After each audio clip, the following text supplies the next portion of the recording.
we've kind of assumed that people would like to hear about what's going on in Japan. And so we've just kind of altered our education outreach slides to go ahead and just up front talk about Japan. So if everyone would like kind of an update of what's going on, I'll walk you through that as best we know at this time, just so you can kind of understand what's happening. So a few days ago, the Fukushima Daiichi nuclear site had 3 reactor units operating and 3 that were not operating when a very large earthquake struck close by.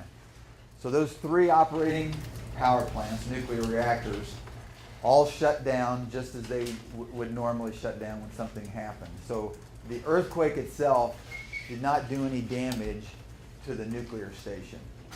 Okay, so the control rods went into the reactor, the nuclear fissions all were stopped, the power in the reactor went down.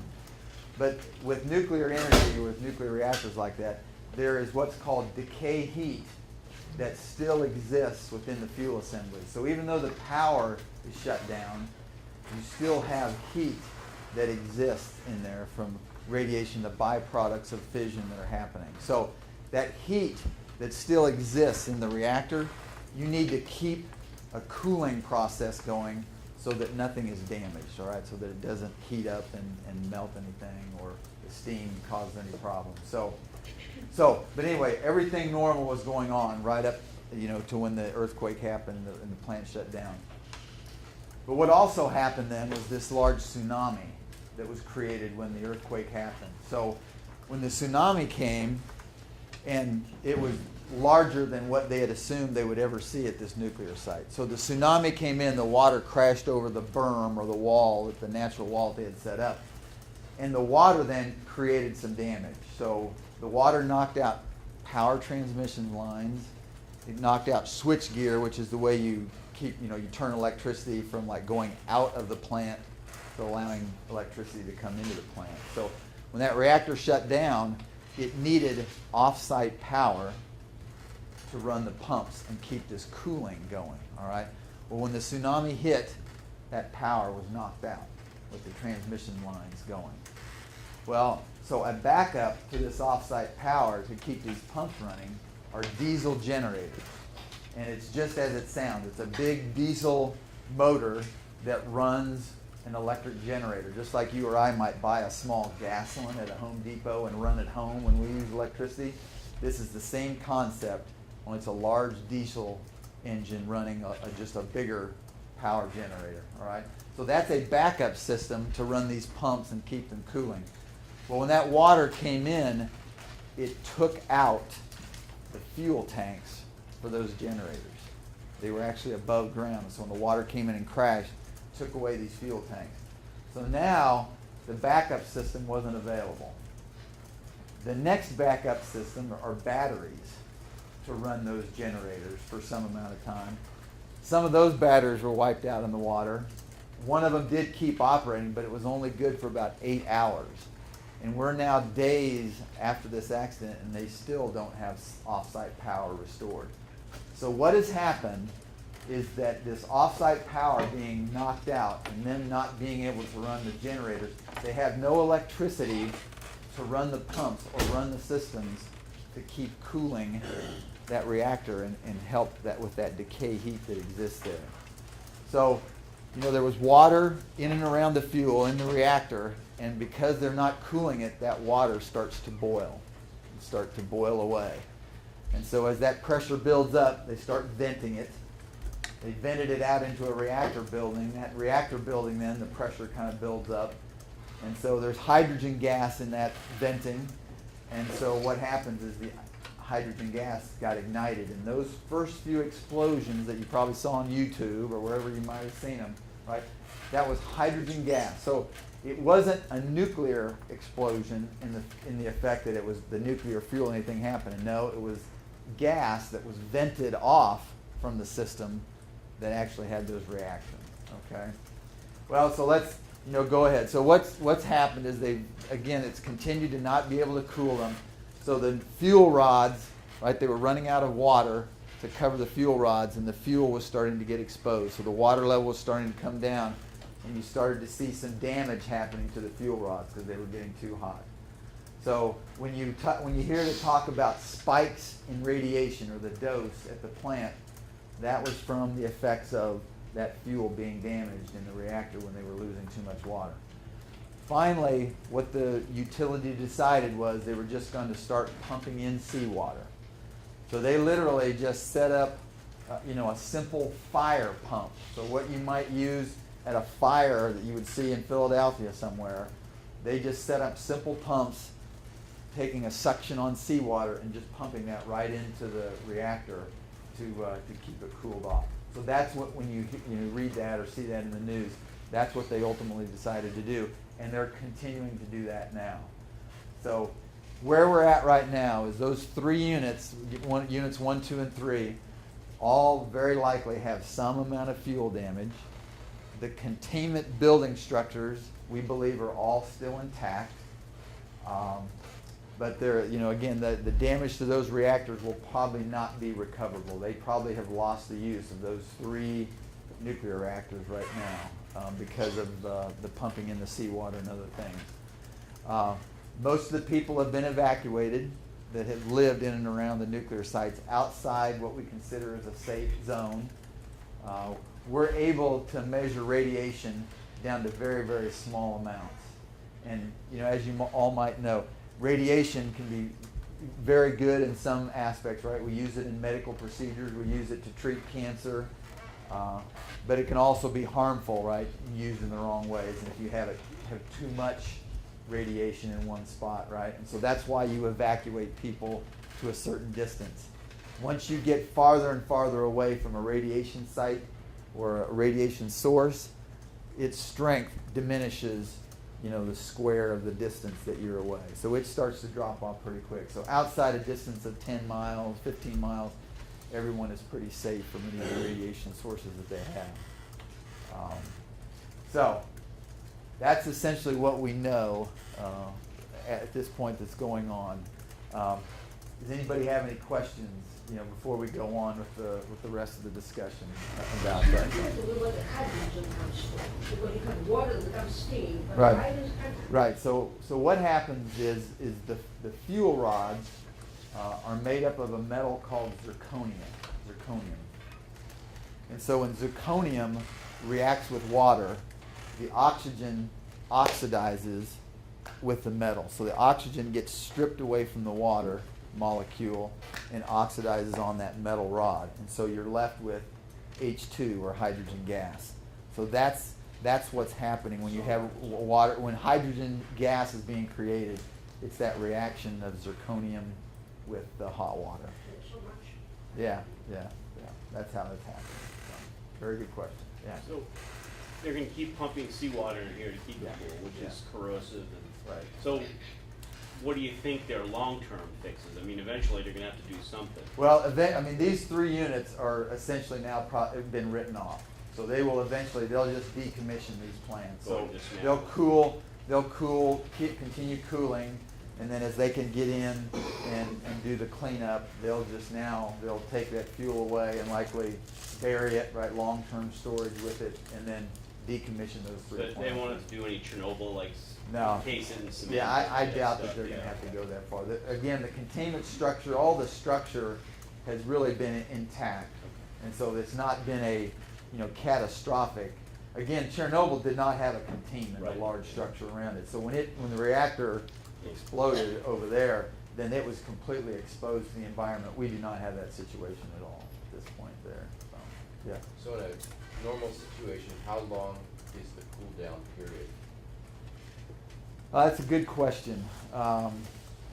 You've got a couple different situations here. One reactor has mixed oxide fuel, so there's some plutonium there. It would take a little longer for that one. But it's, again, the normal, in a refueling outage. Okay, so when we typically defuel, it's about 3 days. We shut a reactor down, and you let the cooling go for about 3 days, and then it's at a level at that point that people can go in, right? The air around it and the components have been reduced to like 120 degrees, and so then people can go in. So it's not it's not years and years and years and years. They can typically get them cooled off pretty quickly.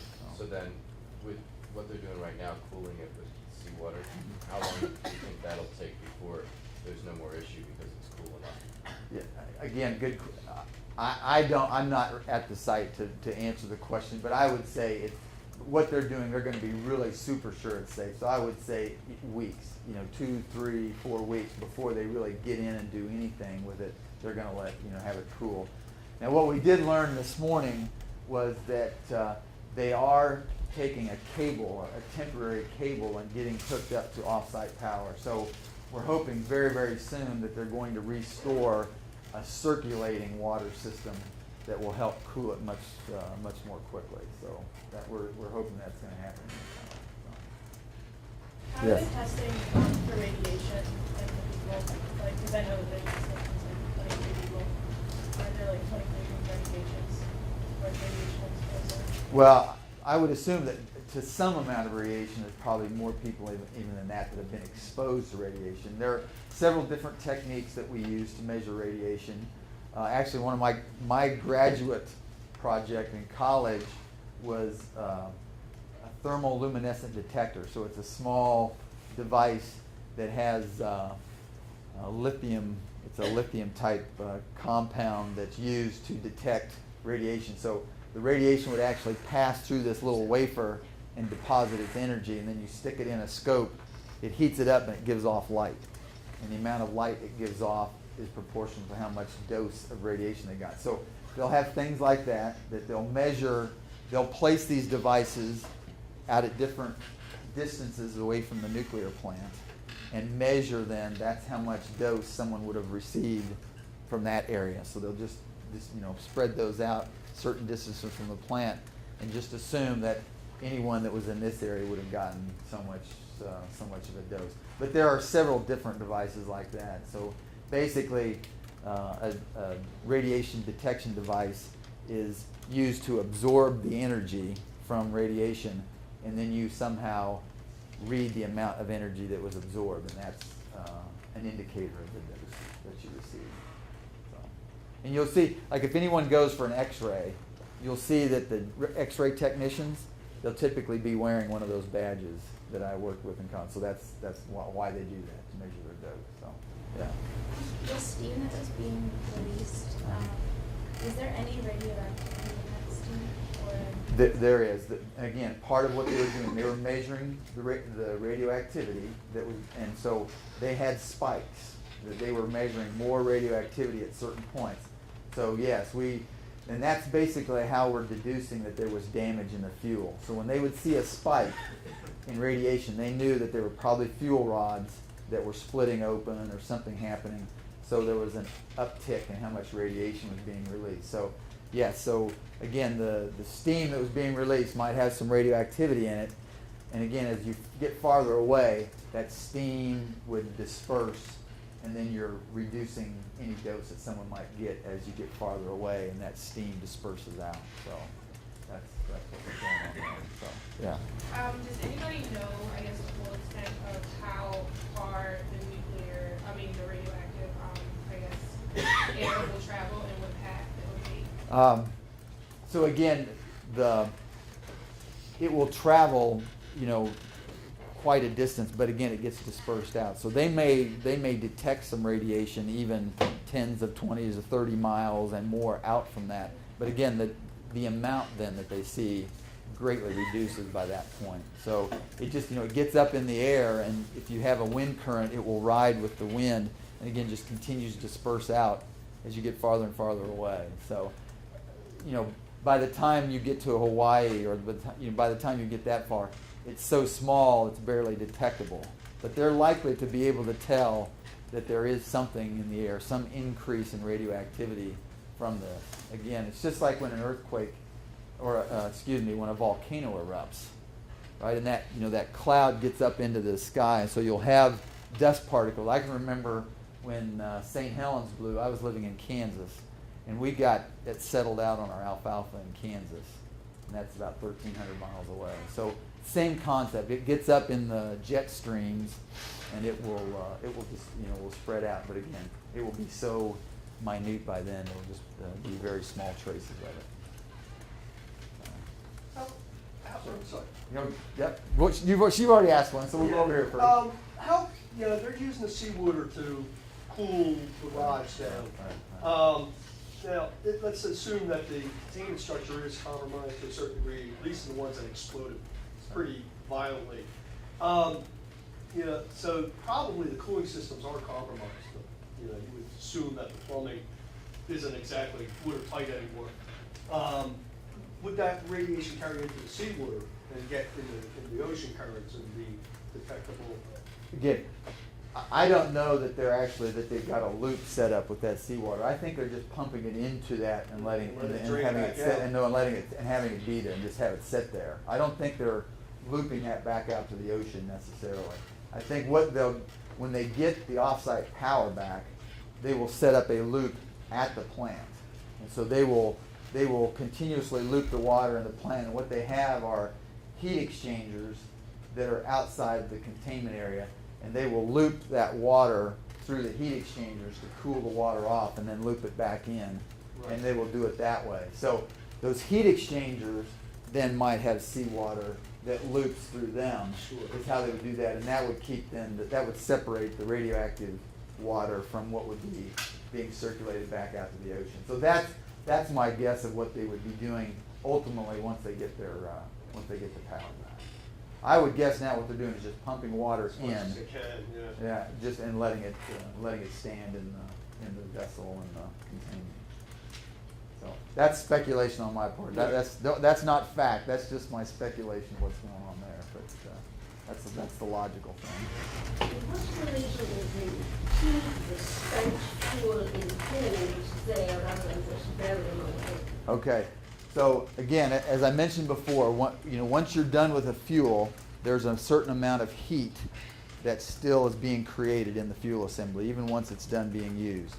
So what you typically do then is put it in a pool of water and circulate water through that pool to keep it cooled. So you can't bury it for some amount of time. So usually they let them set for about 10 years in the pool, and then they can store them in canisters, and you don't even have to bury them. You just set them out in little cement canisters outside at the site for very long-term storage. So that's what they'll typically do.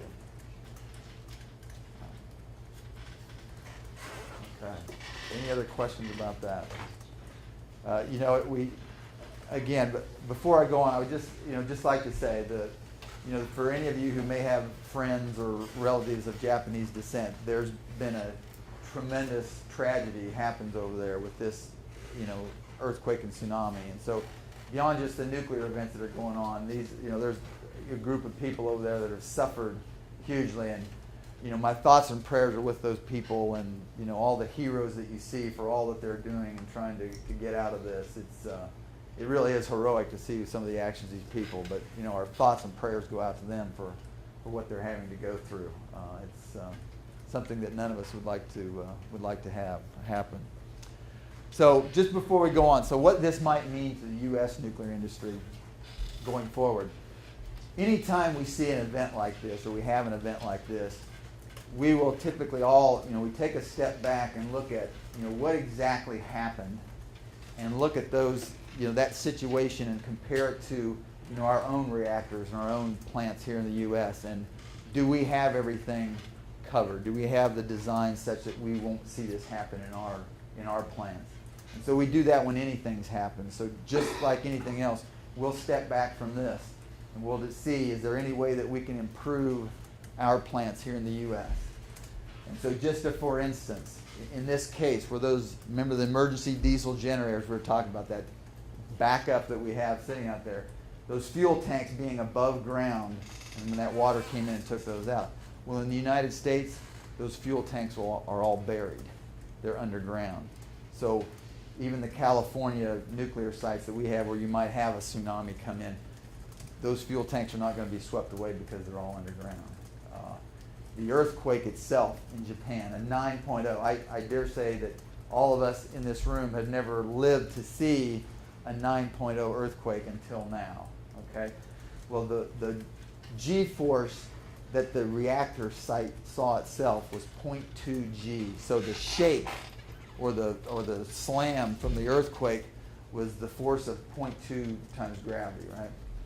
The reactors in California, which is in one of the worst sites in the U.S., they're designed to withstand a 0.7 G shake. So that would take a pretty phenomenal earthquake to do that, since we saw a 9, magnitude 9 only do a 0.2 shake there in Japan. So we will continue to look at things like that. We step back and see, okay, what really happened here, compare that to what our reactors are, and make sure that we're doing everything we can that it won't happen here in the U.S. So we've got a great safety record going in the U.S., and the reactors are operating well, but we'll continue to look at situations like this to make sure that it won't happen here. So, okay. TMI, everybody know we've got a PWR reactor down the road near Harrisburg, TMI. 32 years ago, I believe, in 10 days' time now, the 28th of March, 1979, there was not a similar type of accident, but we did have an event at TMI where we lost a reactor unit, very similar. We melted some fuel at TMI Unit 2. That situation was a combination of a training, we did not have our operators trained properly, and we had some mechanical issues at the plant. So we had a stuck open valve that shouldn't have stayed open, and we had operators that saw indications and they misinterpreted what it meant.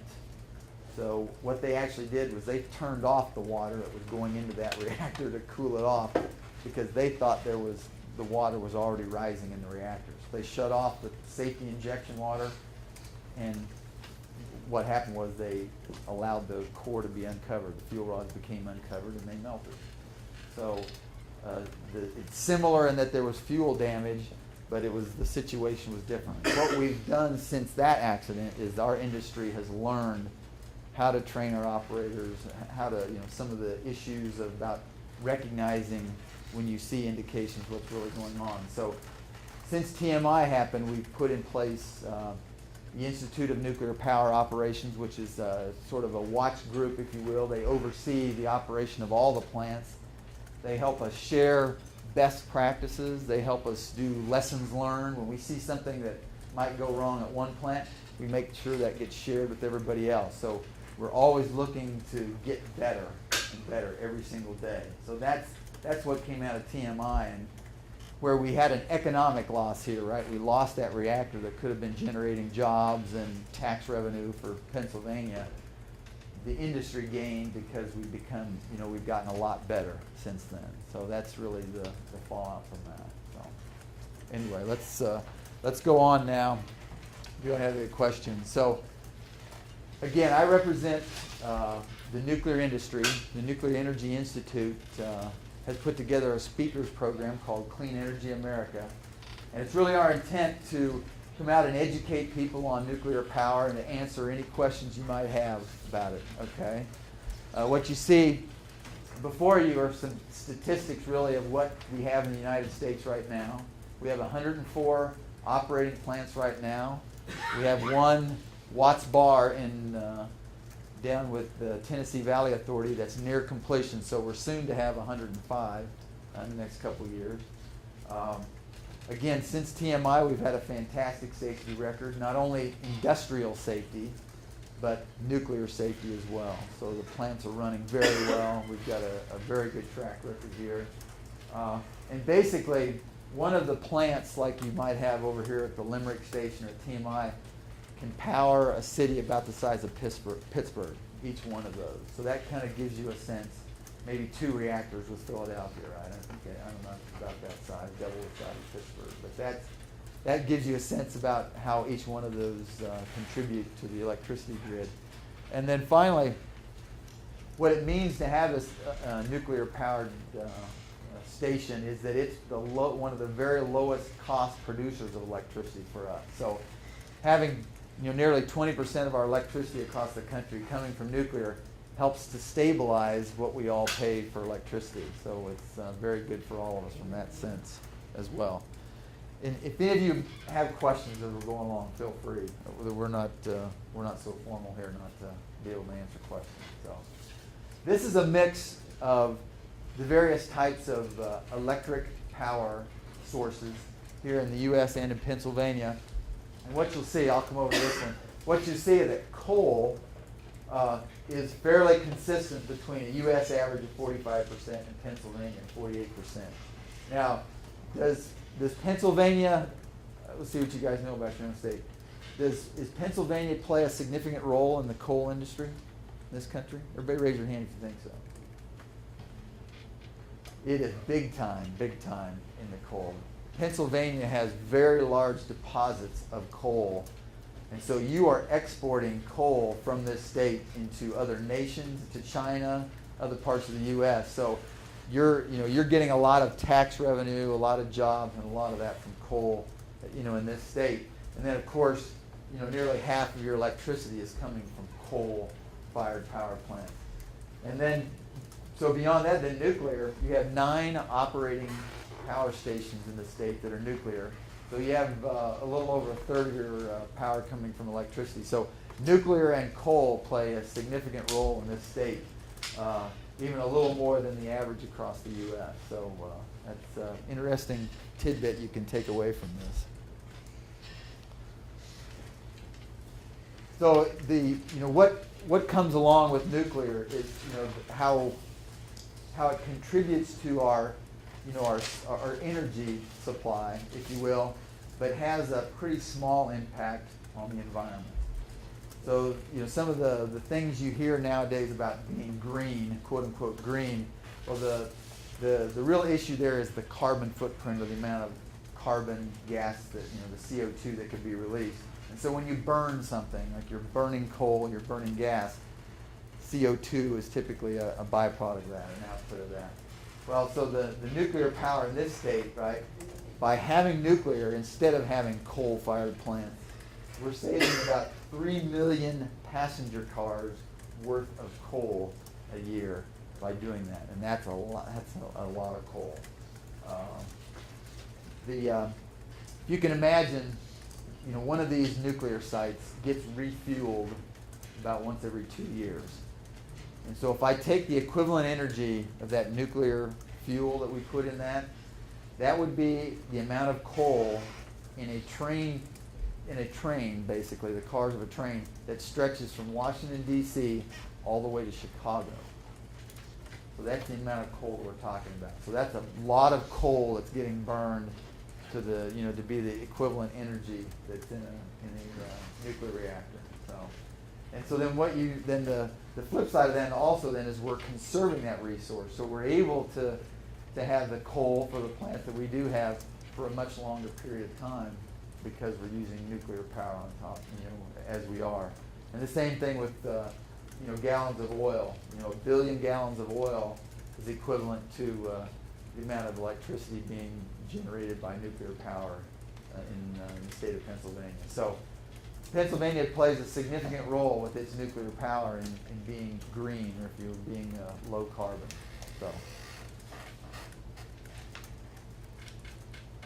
So this just shows it in a little different way. Compared to the U.S., the fraction of our renewable or non-CO2 emitting power. So the U.S. looks at a distribution like this, where other forms like solar or hydropower, wind power, that makes up a larger fraction of the renewable energy in the U.S. Here in Pennsylvania, it's nuclear. That's the significant contributor to the low carbon energy here in this state, coming from the nuclear plants. This is an interesting graph here. When you talk about the entire life cycle of these energy sources, so you're looking at the carbon footprint for everything that is involved with this. So, for instance, nuclear, geothermal, wind, very, very low amounts. You do have some amount of CO2 involved with nuclear because you have to mine the uranium out of the ground. So there are trucks, there are all that you would use to ship that uranium to its processing facilities and all that. So this is truly the life cycle. Everything that is involved from the original mining of the uranium all the way to its end. This is what we consider its carbon footprint, if you will. But then look at natural gas and coal in relation to that. So that's why these are typically considered renewable or green types of energy, and these are the CO2 emitting types of energy. So it's a pretty significant difference there. And nuclear being one of the very lowest. And this is the pocketbook slide here. As I mentioned before, in a cents per kilowatt hour basis, nuclear is one of the very lowest cost producers of electricity. So when you hear the term base load energy, nuclear is going to be what's considered base load. And what I mean by that is that the amount of electricity that we need over the year goes up and down, typically most dramatically with the temperature. So in the very, very heart of the winter time, when the temperatures are so low, we do have heating oil type furnaces and all that, but a lot of people have electric furnaces. So everyone has their furnaces on, so there's a lot of electricity, electric power being used when it's very, very cold. And just that same way in the summer, you have a large amount of demand for electricity because everyone's running their air conditioners at their home, and that's typically an electric powered device, okay? So the demand that we have for electricity goes up and down throughout the year. But there's some amount of electricity that we use just about every day. Well, the nuclear plants are being used for that just about, the everyday usage, that amount, because it's the lowest cost. So most nuclear plants that you see are going to be running at full power 24 hours a day, 7 days a week, because that's the lowest cost way to produce the electricity. So that comes about because of this fact right here. So if you have a peak in demand in the middle of the afternoon in July, it's typically one of these types of plants that you kick in. So when the demand goes up, then one of those will get fired up. And they're very, very expensive. So at that peak demand time, what we're having to pay for electricity goes up quite a bit. So that's why that happens.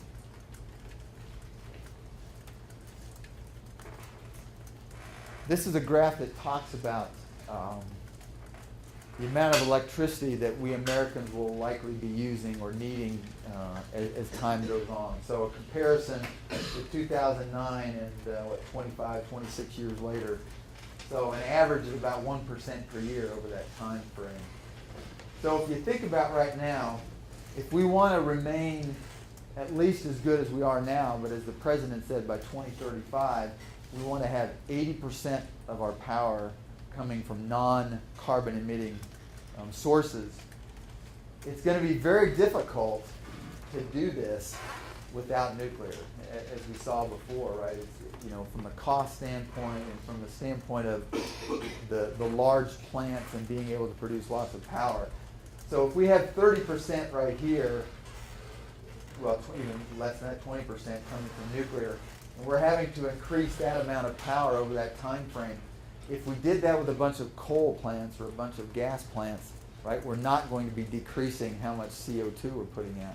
We've got to find ways that are not emitting CO2, and nuclear really right now is the one source with a large capacity that can do that for us at this point in time. So there are continuing to be improvements in solar and wind and all of that, but not everywhere in the country do we have constant wind.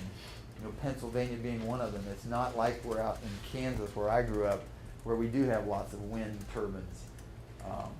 If you don't have sun like you do in Arizona, essentially 14, 16 hours a day, every single day, then solar is not a big, consistent source of electricity for you. So that base load power that we need, if we're going to have it be non-carbon emitting, nuclear is going to really need to be playing a part in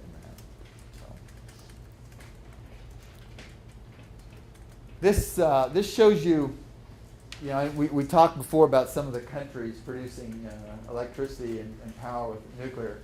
So the U.S. is the top in the world. We have 104 operating plants, as I mentioned before.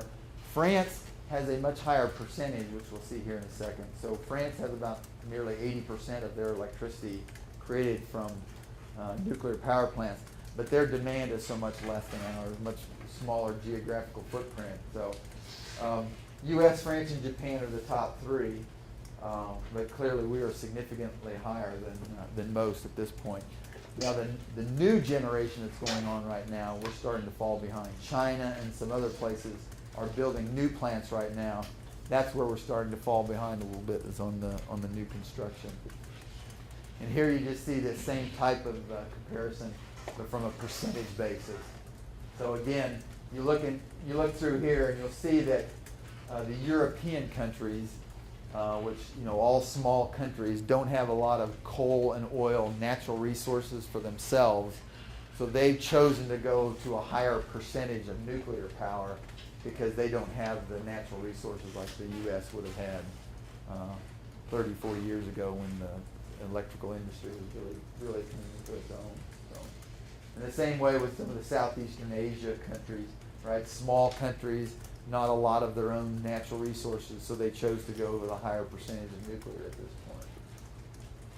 Canada and the U.S., we have more natural resources on our own, so we had the choice at the time to do some different things. Okay, so let's talk a little bit now. Let's get into some of the details, if you will, of the nuclear cycle, the nuclear fuel and power plants. So this just kind of gives you an idea. We talked about the fuel rods before, and I'll show you a picture here in a second. So what we do, we mine uranium and then convert it into uranium dioxide. And what we can do with uranium dioxide is you can press it and heat it into a ceramic. So just like a plate or a coffee mug that you may have that's a ceramic material, that's the same type of material that we create for nuclear fuel. So it's a ceramic uranium pellet. This size of pellet, this is a real life size, if you will, so you can hold it between your thumb and forefinger, about this big. The amount of energy in that small pellet is equivalent to burning a ton of coal. So you can imagine I make a fuel core that's about 12 feet high and about 15 feet in diameter. I can get quite a bit of energy in that small space. And so that core then can run this giant power plant for 2 years at a time before I have to refuel it. So this is uranium that's been enriched to 5% uranium-235. So it's very good point. So naturally, uranium is mostly uranium-238. U-235, uranium-235, so a few less neutrons in it.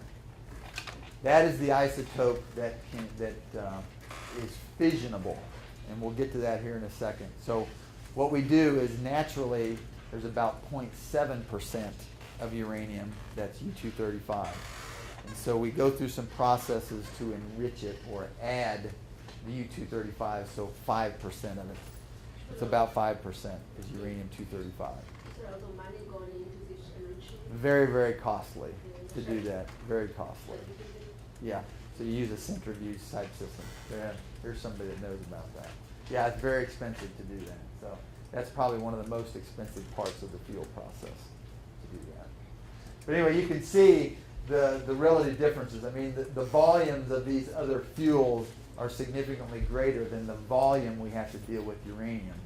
And so that makes it more simple to fuel these reactors with that. I mean, we can take 6 semi-truckloads with these bundles that I'll show you, and that's going to fuel that reactor for 2 years. And so we take that in, turn the reactor on, and let it run for 2 years. So it's, from an operation standpoint, very easy to do from that standpoint.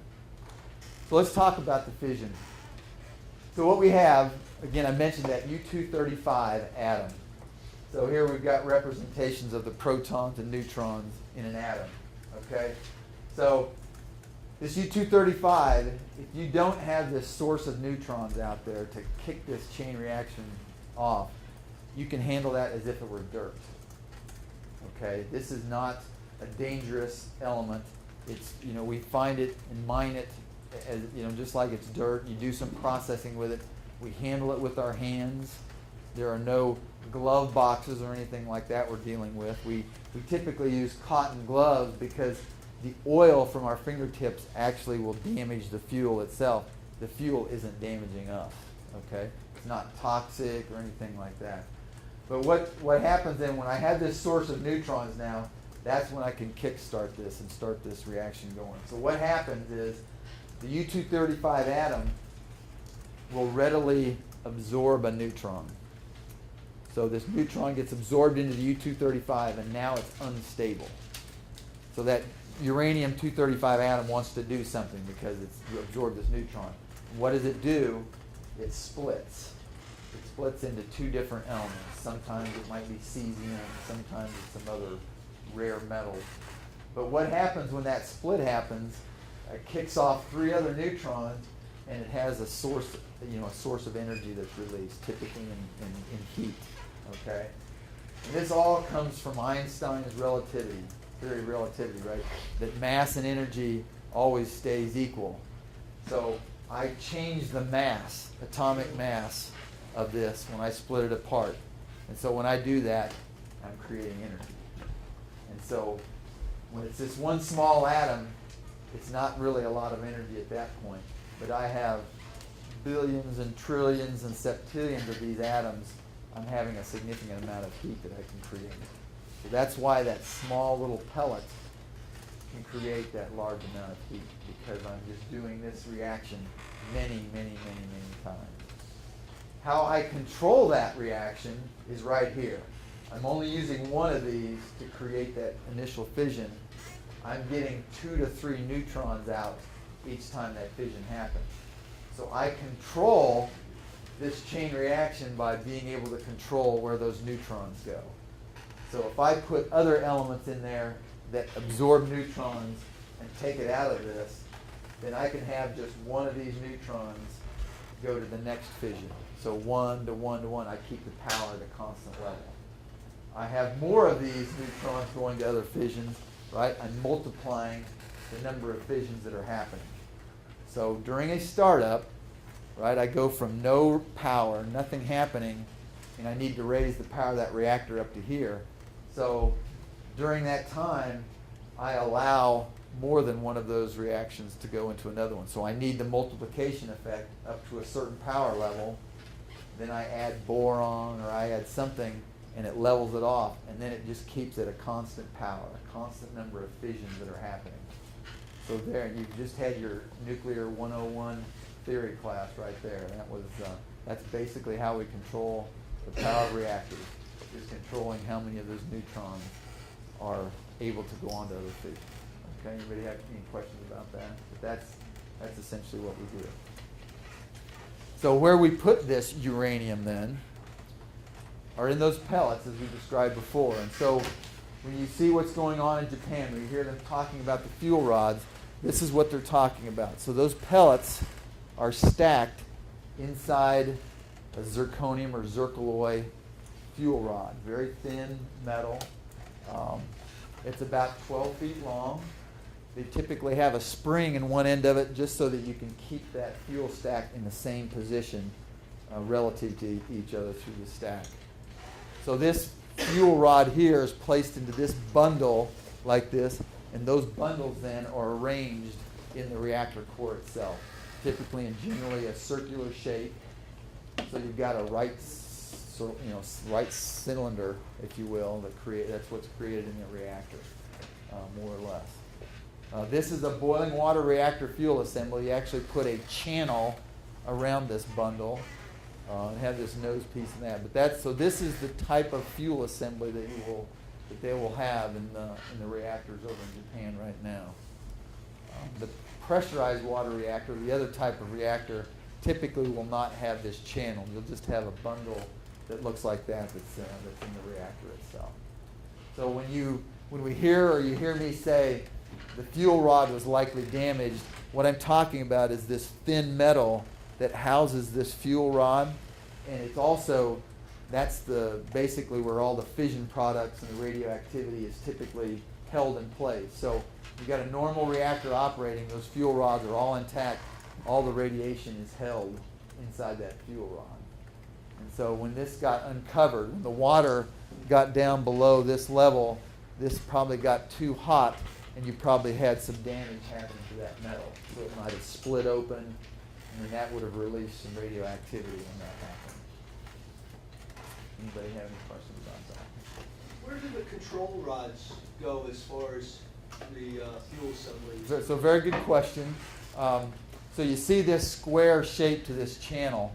In a BWR, I'm just thinking if there was something I could write on. In a BWR, you have what's called a cruciform. So if I were looking from the top of it, it would be a T shape like that. So imagine that extended down. So a control rod is a T shape or cross shape like that that's long. And what it would do is it slides up, and if you can see that right, that T shape, if you will, sitting around that channel, that control rod slides up in amongst those channels.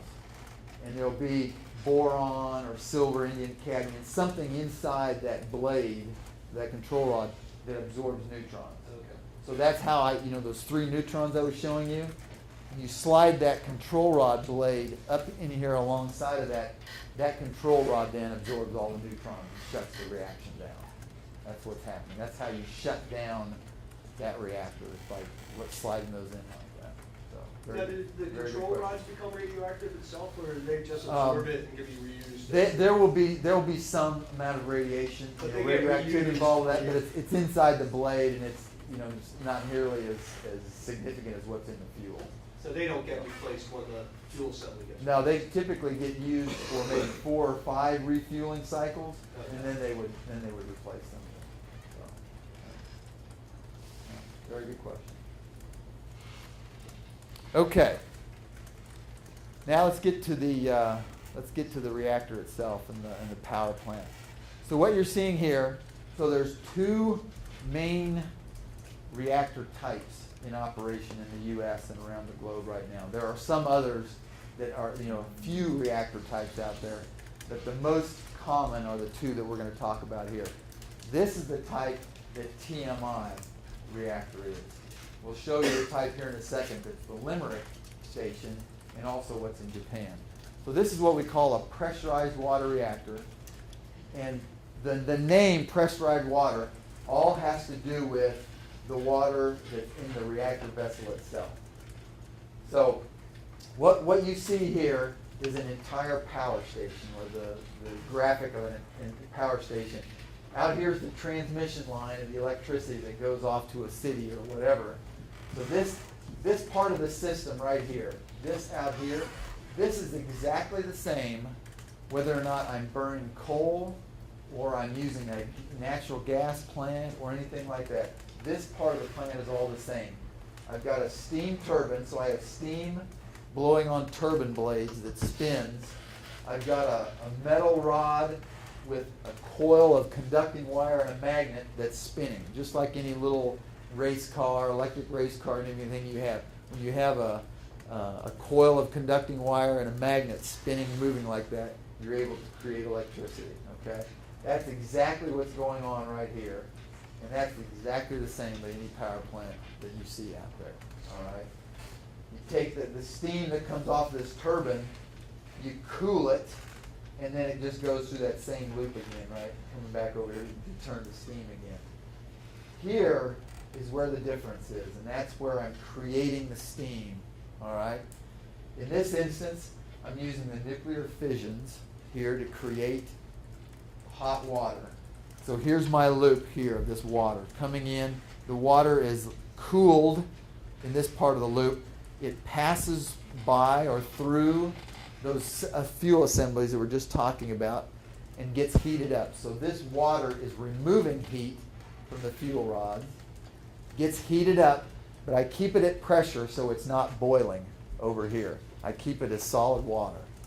That very, very hot water comes over here, passes down on the inside of tubes in what's called a steam generator. So this is 70 feet tall, about 10 or 12 feet wide.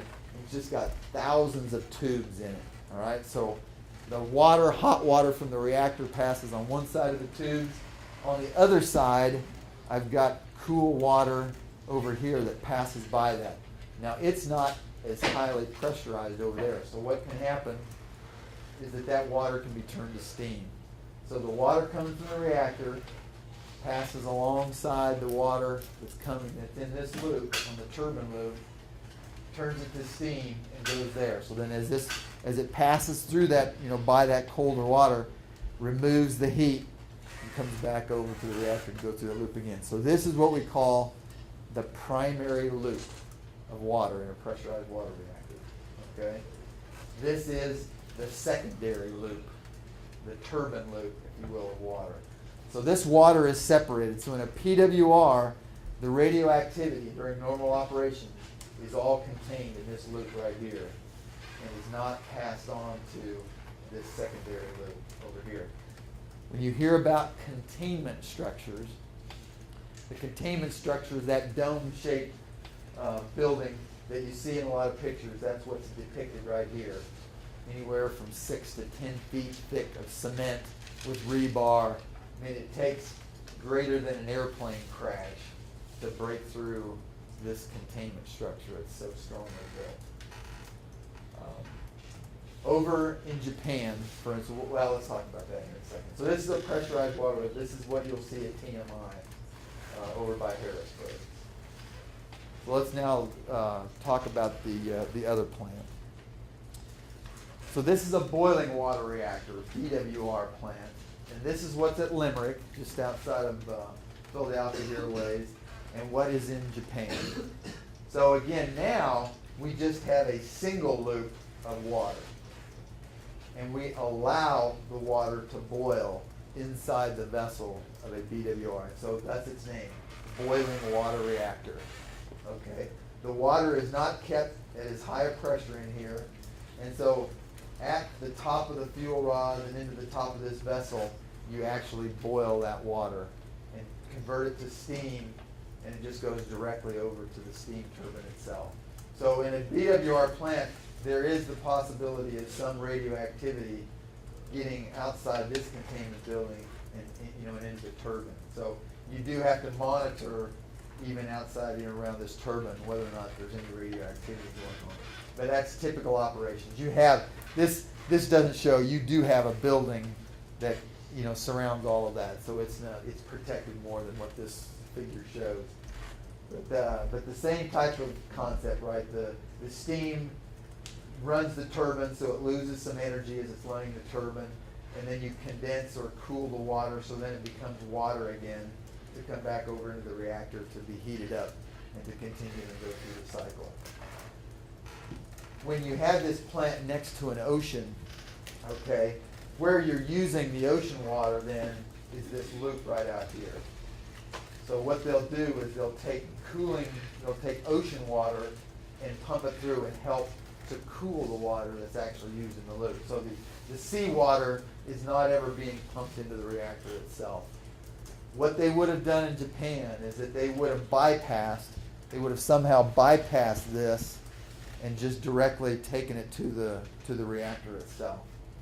So that's what they were doing to try and cool that. And when they did that, that's when essentially they decided the safety of the people is more important than the reactor itself. We're just going to go ahead and assume that we're not going to use the reactor again when they started pumping the seawater in. So some very heroic things that they decided and did, and it was certainly the right thing to do. So, yeah. So is one process older than the other, or are they two different? They're both of similar age. They both were about the same, came online about the same time. Now, each of those two technologies in the last 30 or 40 years have evolved. So today's designs are somewhat different than they were 40 years ago. What we're building new now, the safety systems that require pumps run electric and all that stuff are now replaced with what you're going to see in the top of this building are large reservoirs of water. So instead of having to pump water into that to keep it cool later on, you're just going to allow gravity-fed water to just flow downward. So you're not going to need any electricity to get the water into the reactor to cool it. It's just going to be gravity feeding the water down into it. So you heard the term passive safety systems, or passively safe, and that just means I'm not having to pump water. It's just being gravity fed. So is there any Pardon? But it's stored there. But you just store it there. It's just stored there while all the time all the time it's being operated. You're storing the water up there. Yeah. So is there any benefit from one reactor that uses more energy from the certain area? The energy that's coming out is just typically how big do I want to make this, and correspondingly how big my turbine generator is. So that's how big the reactor is going to be, and I can make each type about the same size. It's just I need to make bigger containment buildings and bigger storage tanks of water, depending on how big my reactor is. So. What's the efficiency of this?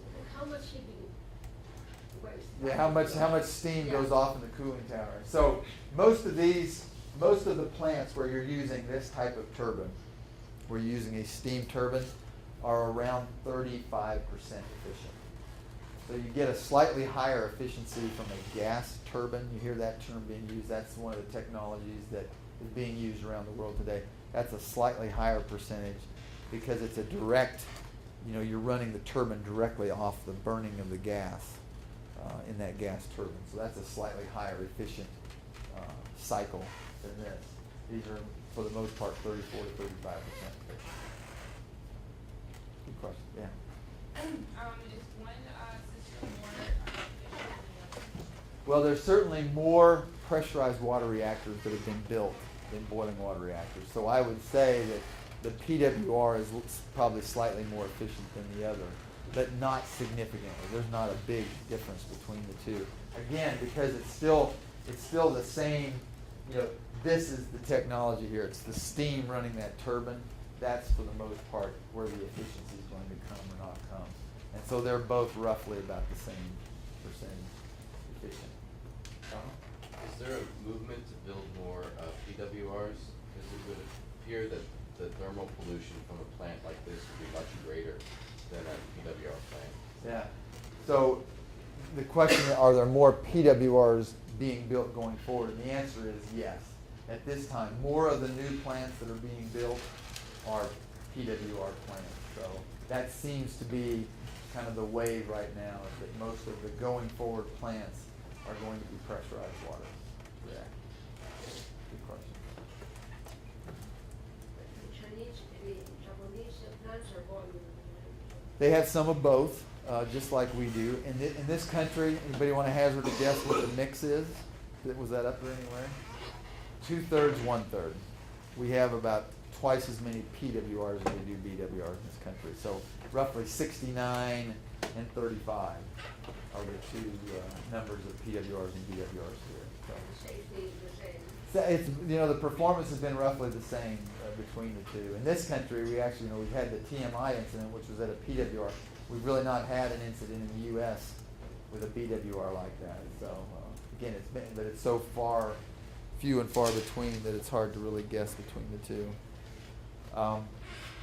This picture talks a little bit about the various safety levels or the areas of safety in a nuclear plant. So this is this containment vessel that we were talking about. But back to the cladding. Again, the first line of defense, you will, is that cladding that surrounds the fuel itself. So that's the very first thing back in here in the fuel assemblies. Then you've got this vessel, which is a steel vessel that's roughly 4 to 6 inches thick. So that it's a significantly heavy steel vessel. That's your second line of defense. And there's typically what they call a bioshield. So that's a cement structure around that.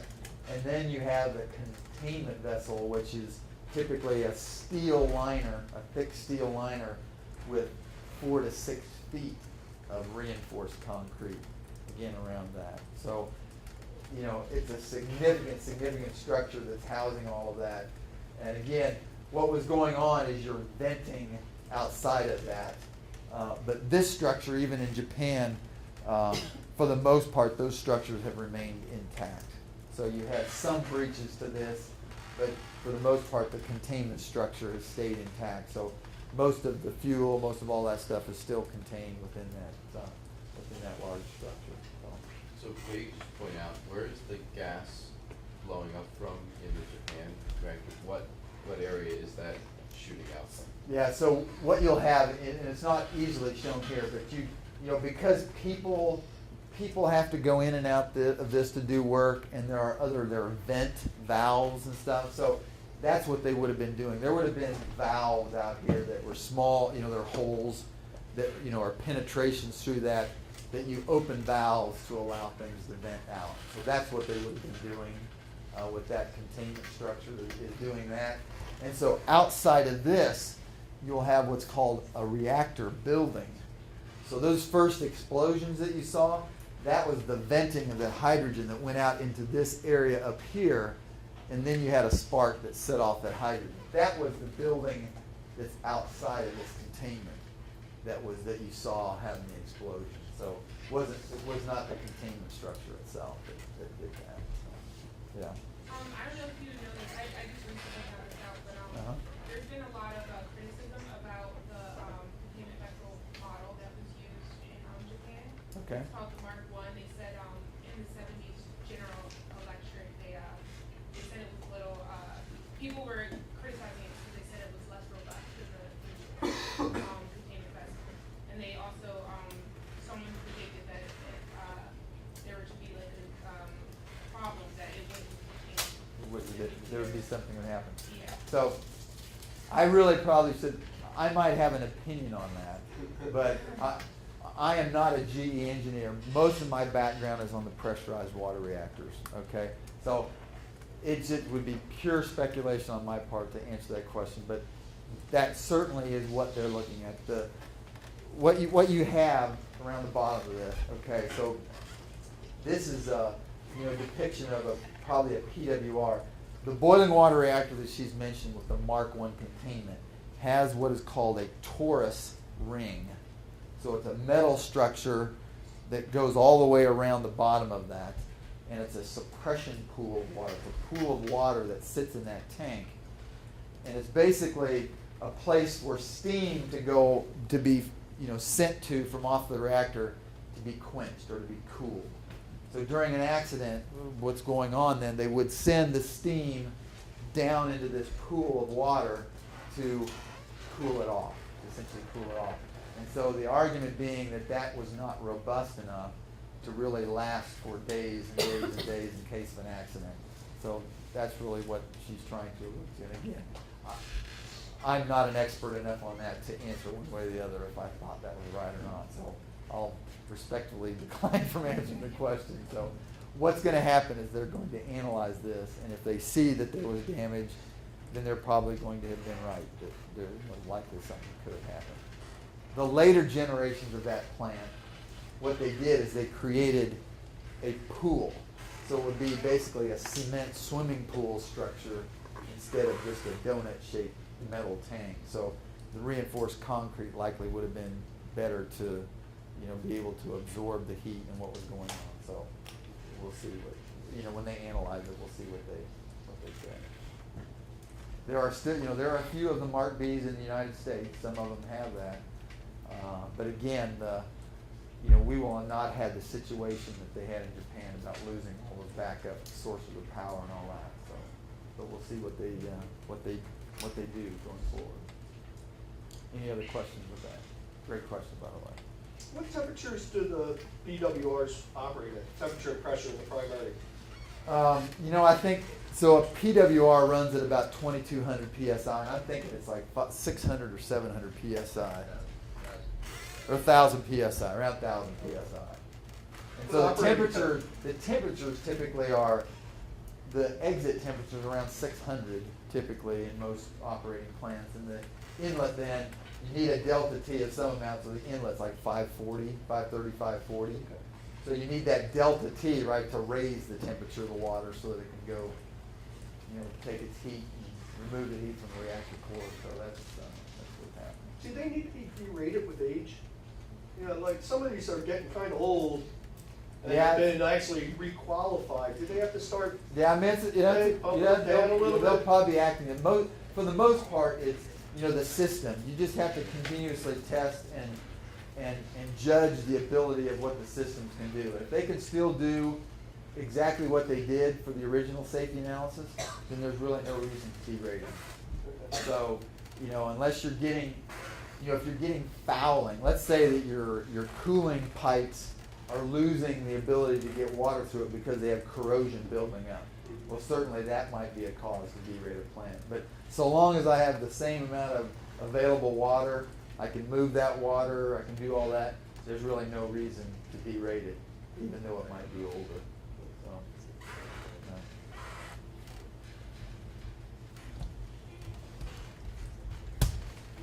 Before we close, just a few things, some new things that are out there and getting a lot of attention right now, and that's small reactors.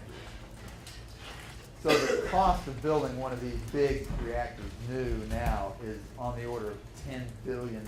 And most of the utilities that would like to build one on their entire balance sheet. So anybody that's taken any accounting classes or whatever, that means your assets, right? If your assets of your company are less than some project you're trying to do, if that project goes bad, you've just lost your company.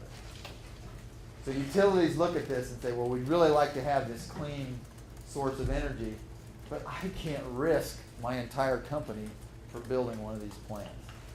So there are a few companies now that have come out with new designs, right, that are smaller, and then you can incrementally add them, right? So I can build a small one, short amount of time, I can actually get it up and running, start generating some revenue and some profit from it, and then I can add another one.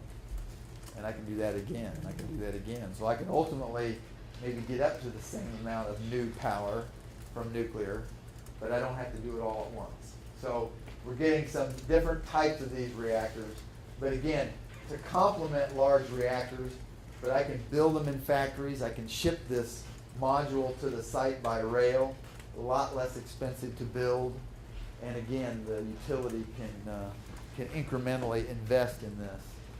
So again, I could still, that base load kind of power we were talking about previously, I could still use it for that type of power. It's non-carbon, I'm still nuclear generated electricity just like we had before. But the whole cost and investment parameter really is starting to make this very popular. You're seeing a lot of support with this in Congress. I mentioned before, a lot of new plants are being built in China. We're not building new plants right now, so we're kind of falling behind the rest of the world in new construction of these plants.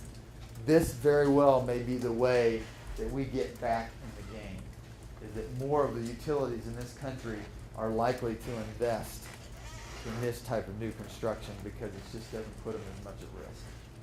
So you'll hear more and more small modular reactors. You'll hear more and more about that in the weeks and years to come. So,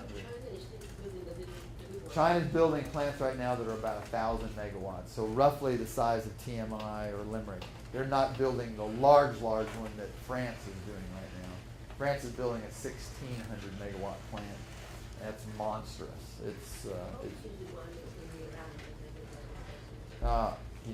I don't know right offhand how big that one is. I would say it's probably a 3. It's probably a 7 to 800 megawatt type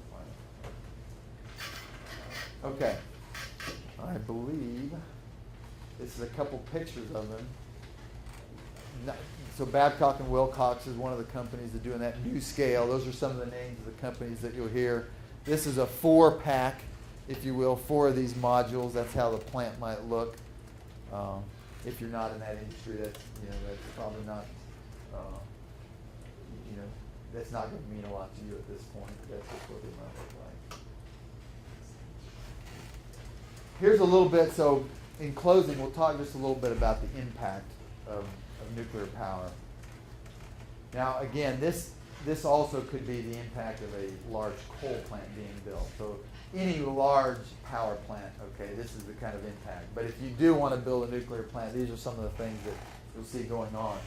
So, the process to license the plant. So there are a lot of jobs have been created recently, engineering jobs, and some of the regulatory commission, the Nuclear Regulatory Commission, some of the engineering companies that support the licensing process. So about 15,000 jobs have already been created. If we were to build about 30 of these plants, roughly 130,000 jobs from the construction alone. Once the plant is built and done, roughly 500 to 700 people are supporting that plant on a long-term basis. So again, you're operating at 24 hours a day, 7 days a week. So you got 3 shifts, of most of the positions that are there.